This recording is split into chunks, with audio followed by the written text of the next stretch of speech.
Jack of all trades, master of none. This is a quote we hear very often around us.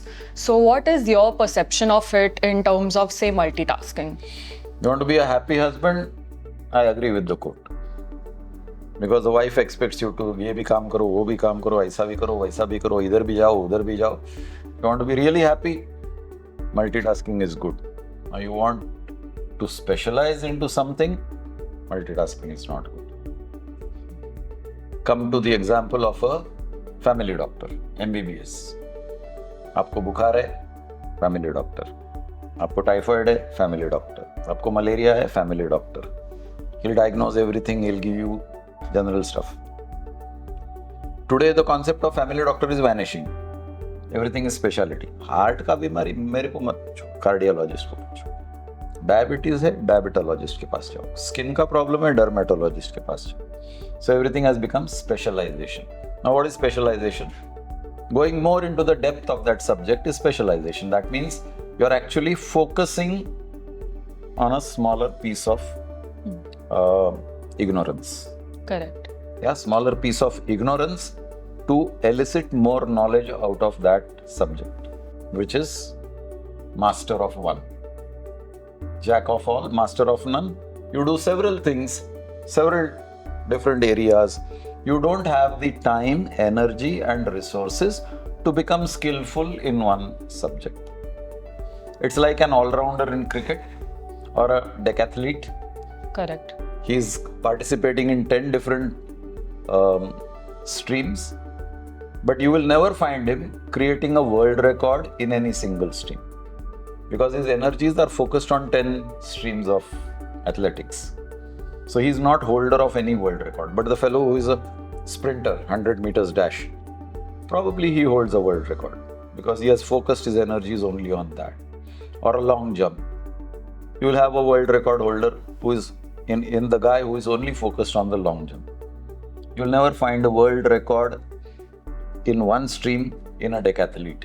But say in today's day and age, what do you think makes more sense, to be a jack of all trades or a master of one? Considering that our everything is getting, so evolved, everything is constantly changing around us. Do you think that with that, it's important for us to be able to adapt to a lot of things, multiple things all at once? Or do you think we should still stay true to ourselves and say specialize in only one thing, one field? I'll take you back a couple of generations, maybe 3 generations back.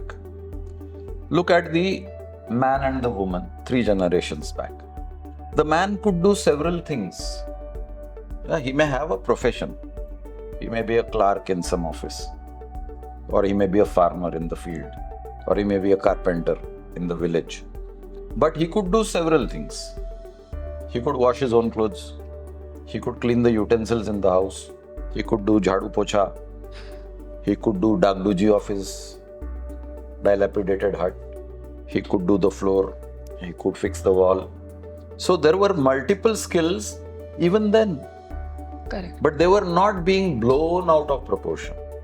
Today, with the information available freely and easily to many people, we tend to blow our abilities and skills more than what they actually are. And then, मेरी बेटी ये भी कर लेती है, मेरी बेटी वो भी कर लेती है, मेरी बेटी ये भी कर लेती है. Your mother, your grandmother, the great-grandmother used to also do so many things. And perhaps they were doing many things which you can't do today. Fair enough. Yeah.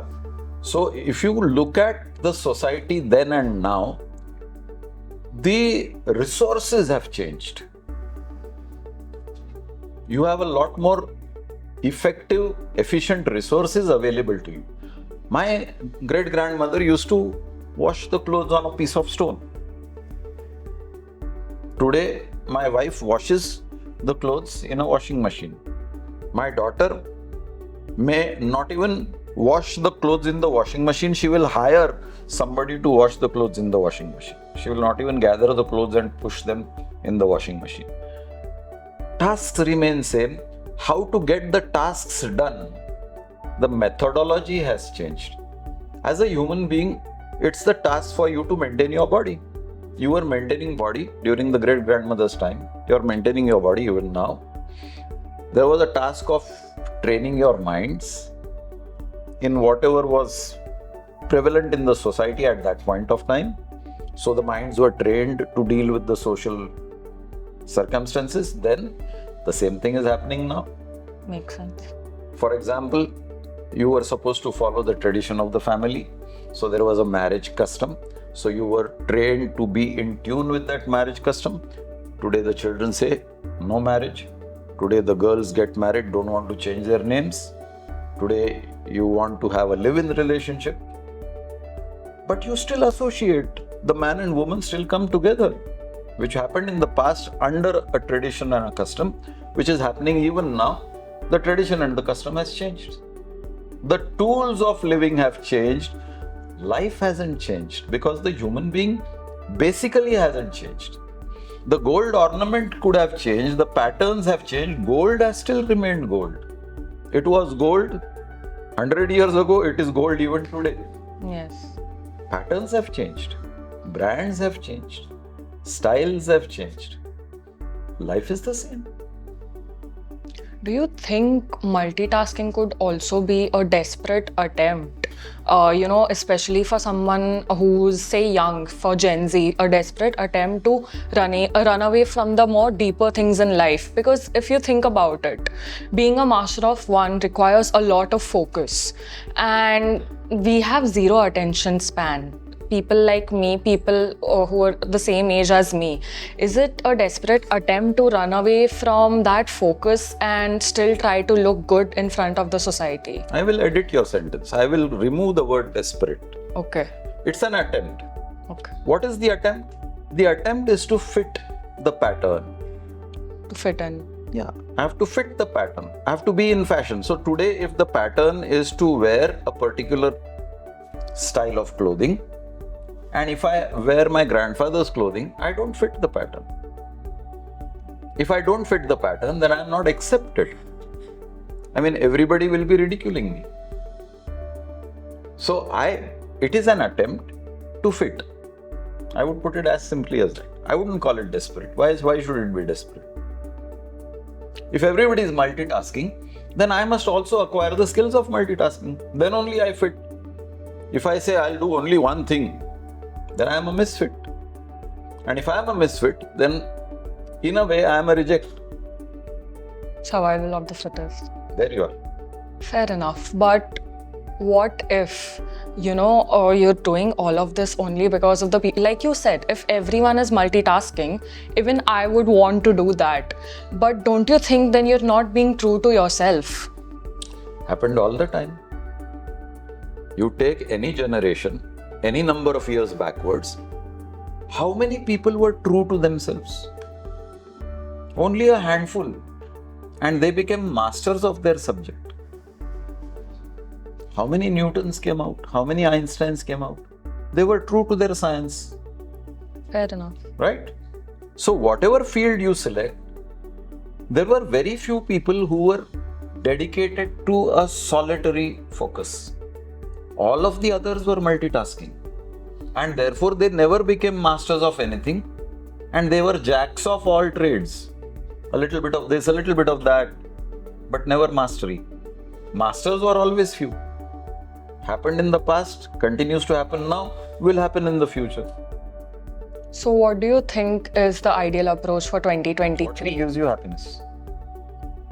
If anything that makes you happy and you're contented with your life, that is the right approach. So if, say, multiple things make me happy and I choose to multitask, that's where I can go. And if, say, something particular entices me, then I could be the master of that. Can?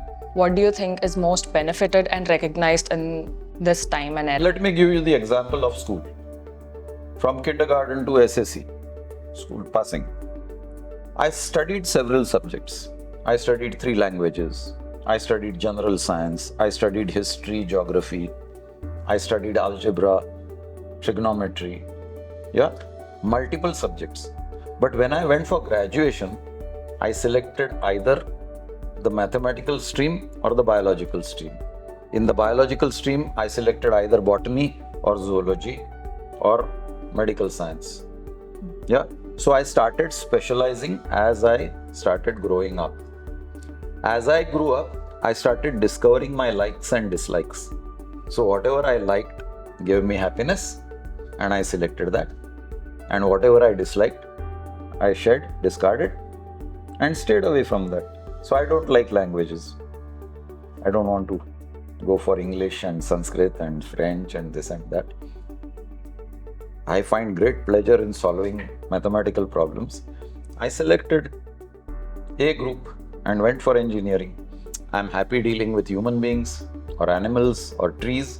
I selected the B group and opted for MBBS. So specialization can happen at a later stage. First acquire the base. Take employment for example. I'm working in a textile factory and I'm good at spinning, but I'm not good at weaving. So I started my career in the spinning department. But then I acquired the skills of supervision. So I could control 10 people under me. Then the management discovered that this fellow is good at communication and organizing. So they made me a manager handling 2 departments. Then they discovered that I have the capability of handling the whole factory. Then they made me a factory manager. Was I still in charge of spinning? No. Somebody was appointed to be in charge of spinning, and I was overseeing the spinning work along with the other sections in that textile company. Then the management discovered that, oh, this guy is good with finance. So they made me a vice president, looking after a broader spectrum in the company. And eventually I rose up to be the managing director. When I was the managing director, was I doing spinning? No, I started from the spinning. Correct. Then I got into a wider base. So from specialization, I went into multitasking. So the reverse happened. So there's no right or wrong here. Whatever gives you happiness is right. Correct. Fair enough. If that is the rule you follow, you will never go wrong in life. Follow one rule. Do something that makes you happy.